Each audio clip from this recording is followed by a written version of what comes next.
I don't know how we let animals live their lives and die if they're not going to occasionally die in front of people. Right, but if they are exhibiting clinical symptoms, not getting up or not eating or whatever that, you do need to be reporting that to your attending veterinarian. But the night before, not the night before, when he started showing that he was just, if I called a vet every time a cat got lethargic, I would be talking to her every single day. There's 160 or 70 cats here. And we knew he would die soon, just like I can point out 6 more that will probably be dead before the end of the year. They're old cats. Well, if they start to go downhill, are you just going to let them go downhill? Or Yes, you're going to let them go downhill because the vet can't do anything for them. They're dying. They're 17 years old. Their kidneys fail. You can't. You know you're a vet. You know you can't reverberate a bad kidney, right? Right, but we do take an oath to relieve animal suffering, and if the veterinarian thinks an animal suffering, they're going to recommend euthanasia. Okay, you guys write me up for whatever you want. I'm gonna talk to them because you're just not. Okay, stop, Jeff, because you're just wanting to argue with everybody right now. No, I'm not. Yes, you are. I'm sorry, guys. This is just not the day today. So. We all agree you can't save a dying cat, especially when it's going through kidney or renal failure. So you can't even do a kidney transplant on a big cat to begin with. Stop. I'm talking now. So when he started getting sick, there was no way we could put him in a rolling cage to put him in the back because he refused to move. And we knew if we stuck him with a needle to try to sedate him, he would have died right then and there because we could tell that it was just his last few days. So with us saying that, that's really not fair to write us up for something that we were already watching to make sure that he was living his last few days or last few hours as calm as possible and as relaxed as possible. So we do try our best to do that. So Lauren, I hear you. So now listen to me. Okay. You're not a veterinarian, and you have an animal, even if they're 17, if you call the vet and get the vet involved and document that, you're covered. I'm not saying that a 17-year-old animal can't die on you, but what I am saying is you can't say the 17-year-old animal went down for 2 days and then he died, but you can say he went down. We called Dr. Gilmore, we called Doc Green, we called Dr. Devine, I don't care who, and they said do A, B, and C, whatever that is, and you do that, there's no citation, there's no non-compliant item. You are covered. But we did call her to let her know that, hey, young guy's not doing too well. He stopped eating and drinking. She said, okay, well, let me know. Like, it happened all within a 24-hour period. And she said, just let me know how he's doing, and then just happened to die. Because there's no documentation of that, and I asked for it, and I asked all of them, and none of them said they had been contacted about this animal by you. So who is she? Because that's the point of Dr. Devine. So she said she never ever had any exchange with you about this animal. Well, then that's something I need to talk to her about because I have spoken to her about Young Yai.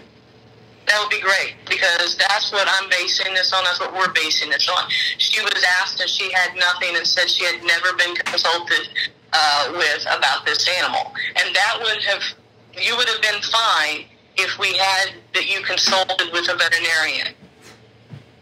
Okay, I did consult with her, but now it sounds like I'm just going to have to talk to her about the situation to figure that out.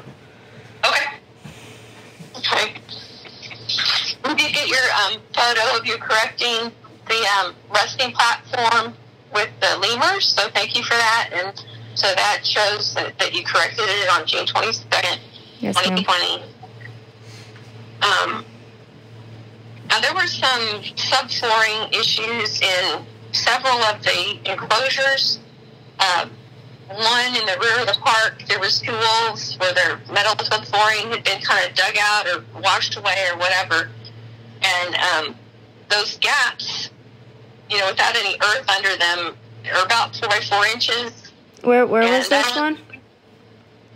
This was at the back of the park, where the wolves are. Was this one of the other ones that we fixed while you guys were there? Yes, ma'am. Okay. Yeah, so that will be on there. The one with the African porcupine, same thing, but you fixed it, noted that.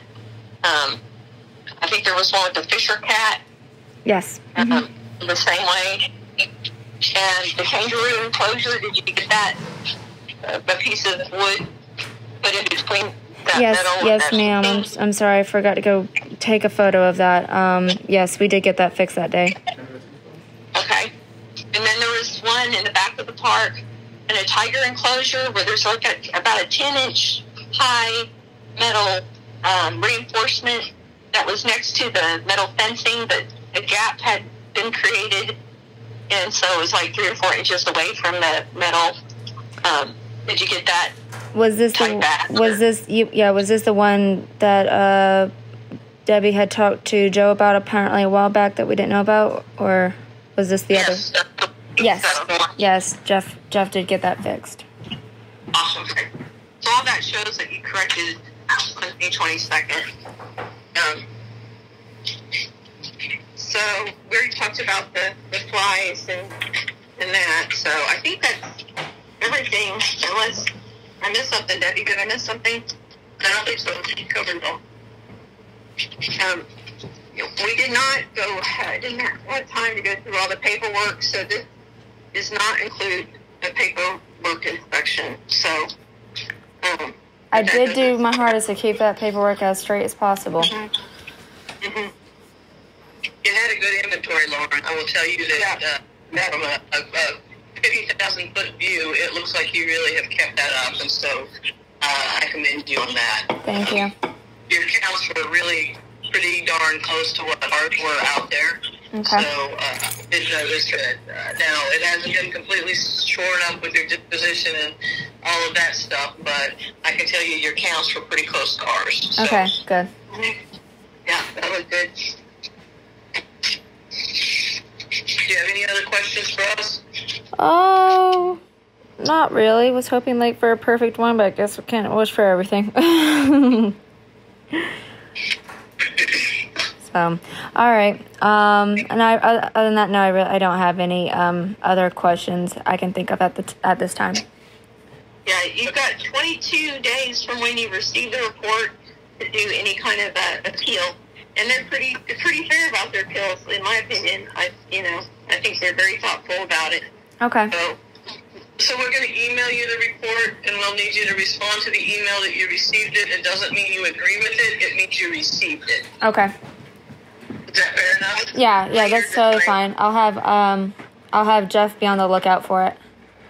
Does Bonnie have his email? Yeah, I got it.